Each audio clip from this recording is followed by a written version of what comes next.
Introducing DeLonghi's La Specialista home espresso machine.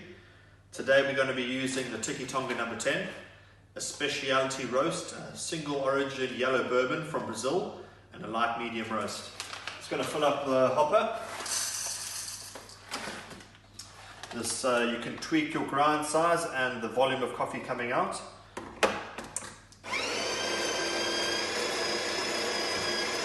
I've set it to ×2, which is going to give me a double espresso.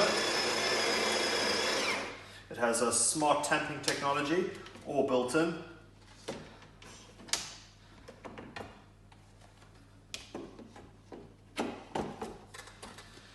Get my double espresso cup underneath.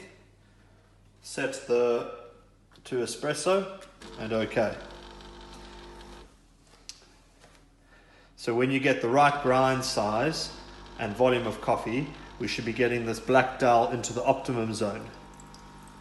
That's pretty much near on perfect. The extraction and coming out should resemble a rat's tail and have a nice creamy crema afterwards. The great thing about the number 10, it's perfect for afternoon. It's quite low in caffeine and has a rich creamy mouthfeel with a roasted nut and caramel aftertaste.